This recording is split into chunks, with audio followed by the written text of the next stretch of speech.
Hai semua, balik lagi dengan saya Leski. Di materi kita kali ini kita akan coba untuk melakukan proteksi rute dan juga untuk pemanggilan data user berdasarkan tokennya atau token yang kita terima pada saat login. Nah, di sini saya akan contohkan simulasi simple kenapa kita perlu lakukan yang namanya proteksi rute. Nah, contoh di sini ada satu endpoint yang mana endpointnya ini itu tergembok atau kita harus butuh kunci untuk membukanya untuk endpoint slash out slash profile ini. Nah, cara kita untuk dapat kuncinya, nah kunci di sini itu token untuk membuka profile ini. Jadi cara kita dapatkan kuncinya ini kita harus lakukan login. Dan jika loginnya berhasil, kita akan dapat token yaitu kuncinya yang nanti digunakan untuk membuka endpoint yang ini. Yaitu endpoint profile kita langsung supaya kita bisa akses endpoint yang ada di sini. Jadi di sini kita bisa lakukan proteksi rute dari endpoint-endpoint yang kita ingin proteksi di dalam aplikasi kita. Nah, kita akan coba gunakan proteksinya berdasarkan dokumentasi dari Next.js. Kalau tidak salah ada di bagian security, yaitu authentication. Nah, di sini kemarin kan kita dapat tokennya berdasarkan barrier token. Nanti kita akan gunakan untuk lakukan proteksi rutenya. Kalau tidak salah sudah ada di bagian bawah. Kita scroll di bawah. Oh ya, dan juga di sini kita harus masukkan kayaknya untuk JWT secret kita masukkan ke dalam file bernama constant.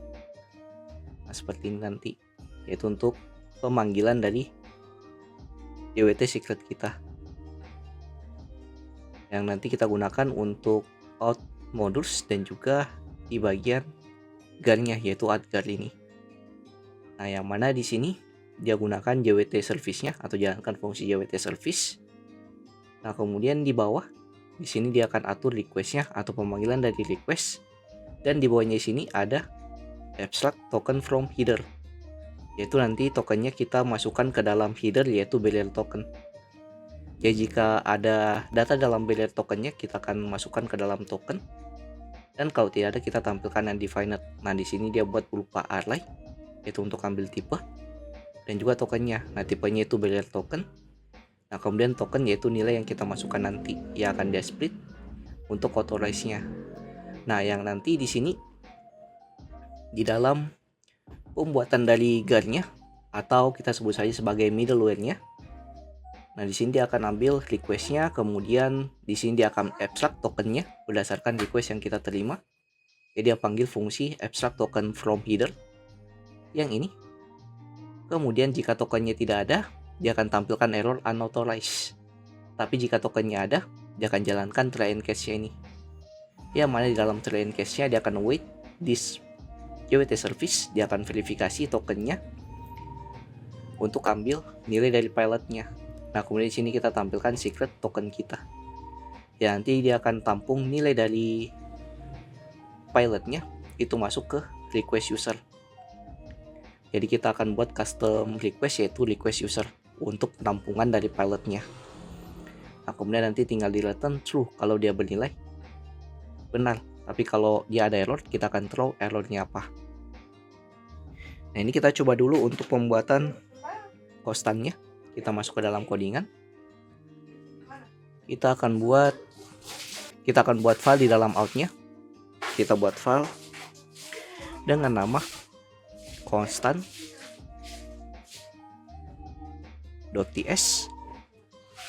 Nah, di dalam constantnya ini kita bisa import config dari .env.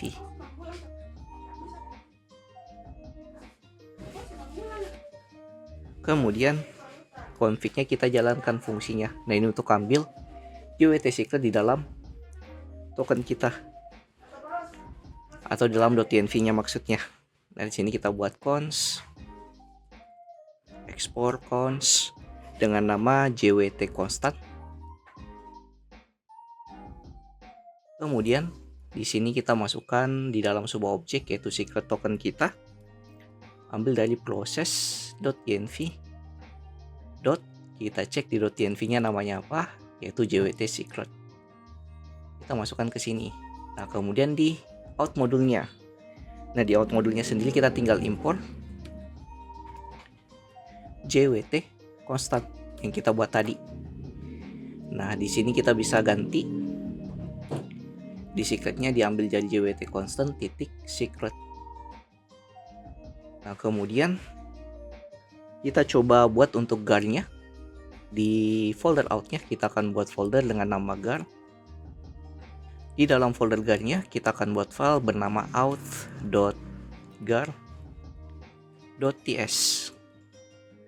Nah, di sini kita bisa copy saja yang dari dokumentasi. Kita copy dari sini sampai ke paling bawah. Nah, kemudian kita paste ke outgar kita. Nah, di sini ada beberapa error, yaitu impornya ada yang salah, kita import ulang. Import JWT constant. Nah, kemudian JWT constantnya kita panggil ke sini untuk dapatkan secretnya dari pilotnya nanti, untuk mendapatkan nilai dari user yang kita masukkan kemarin pada saat kita login. Nah, kita cek yang kita masukkan kemarin itu di pilotnya apa. Kita masuk ke service login, out service-nya. Nah, kemarin itu yang kita masukkan ke dalam pilotnya yaitu ID dari user, email dari user, dan juga role dari user. Nah, yang nanti di sini kita bisa abstract atau kita terima lagi yang dari pilotnya, yaitu kita ambil ID, name, email, dan juga role-nya yang kita tampung ke dalam request user yang ini. Nah, ini seperti ini untuk gar-nya. Nah, tahap selanjutnya kita akan buat untuk service-nya, untuk ambil nilai dari request usernya atau menampilkan data dari user yang login berdasarkan token yang kita masukkan. Kita masuk ke out service. Kita buat dulu untuk fungsinya. Nah, di sini kita bisa masukkan fungsinya async get user, yang mana di sini dia cuma terima ID berupa tipe data string, dan untuk outputnya berupa promise. Kita ambil entity user atau bisa bernilai 0 atau kosong. Kemudian di sini kita bisa lakukan const user. Kita ambil data usernya berdasarkan weight. Kemudian this titik user repository. Kita lakukan find one by ID. Find one by di mana kondisinya berdasarkan parameter ID yang nanti kita terima di dalam controllernya atau endpointnya. Nah, kemudian kita bisa buat juga kondisi untuk supaya passwordnya tidak tampil. Kita buat di sini user password. Maka di sini kita buat user passwordnya, kita buat dia simbol bintang supaya tidak kelihatan pada saat kita tampilkan requestnya atau responnya. Nah, kemudian tinggal return user seperti ini untuk get usernya. Nah, selanjutnya terakhir kita tinggal buat untuk endpointnya di dalam controller. Kita masuk ke out controller. Kita buat di sini dengan method get untuk pengambilan data dengan endpoint. Kita sebut saja namanya get user. Kemudian async dengan nama get user.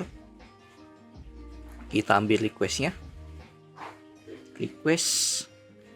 Nah, request yang kita ambil di sini yaitu request bodinya nanti. Sini request. Kemudian untuk outputnya di sini promise.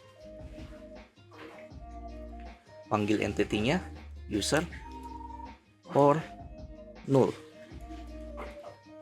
Oke, di sini kita perlu import juga ya untuk bagian request, kayaknya kita perlu import di next comment. Di sini untuk requestnya kita perlu import juga untuk user entity untuk promise-nya nanti. Nah, kemudian di dalamnya kita tinggal return await.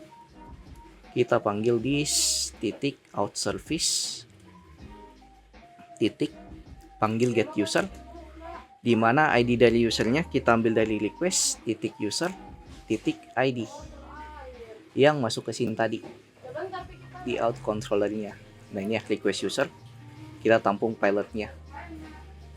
Oke, seperti ini. Nah kemudian kita coba testing di dalam Postman-nya, kita jalankan dulu aplikasinya.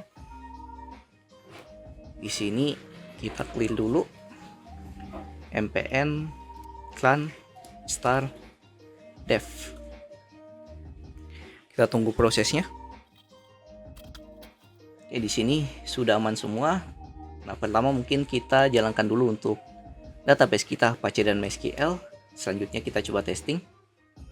Kita buat request baru dengan method get dengan endpoint url/out/get user. Kita cek send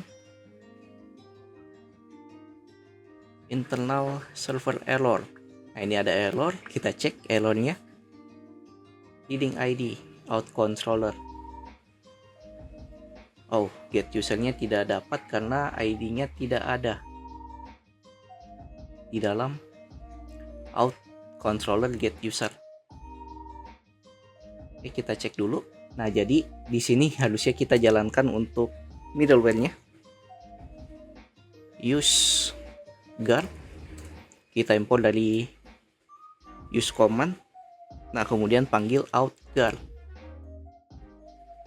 Fungsi guard yang kita buat tadi. Nah, di sini kita perlu import yaitu out guard sama use guard.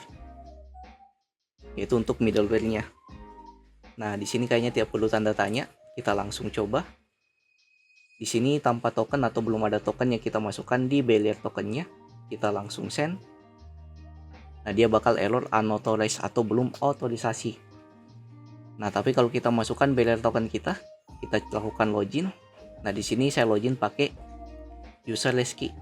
Kita lakukan send. Kita ambil tokennya. Sini ke sini, kemudian kita coba paste ke token di sini. Kita send. Nah, di sini kita dapat data user yang sedang login menggunakan yang namanya token yang kita masukkan.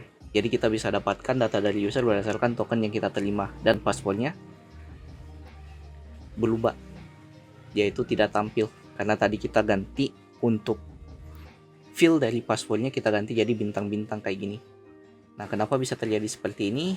Nah, itu dari .io atau jwt.io yang kita masukkan. Ini kita masukkan di jwt.io. Nah, di sini kita masukkan token kita. Nah, ini kita dapat data ID, email, dan juga role dan expirednya. Nah, cuma di sini secretnya masih error atau masih valid. Di sini juga masih valid, invalid signature. Nah, caranya supaya dia tidak valid, kita masukkan secret kita di .env yang ini ke sini. Nah, baru valid secretnya. Di sini juga sudah valid, dan kita dapatkan nilai dari decode pilotnya. Nah, decode pilotnya ini dia terima pada saat outgoingnya ini yang di sini. Jadi di sini dia ambil untuk pilotnya, kemudian masukkan token dan masukkan secretnya. Nah, sama dengan yang ada di jwt.io. Masukkan tokennya di sini, kemudian masukkan secretnya di sini untuk dapatkan data dari decode pilotnya. Decode pilotnya nanti itu akan jalankan fungsi dari get user dari endpoint kita yang ada di sini. Jadi kita ambil dari request user yaitu ID-nya yang ini, ID yang kita dapatkan. Nah, ID-nya nanti di dalam out service kita akan find berdasarkan ID, kemudian passwordnya kita ganti jadi bintang supaya passwordnya tidak kelihatan di dalam responnya.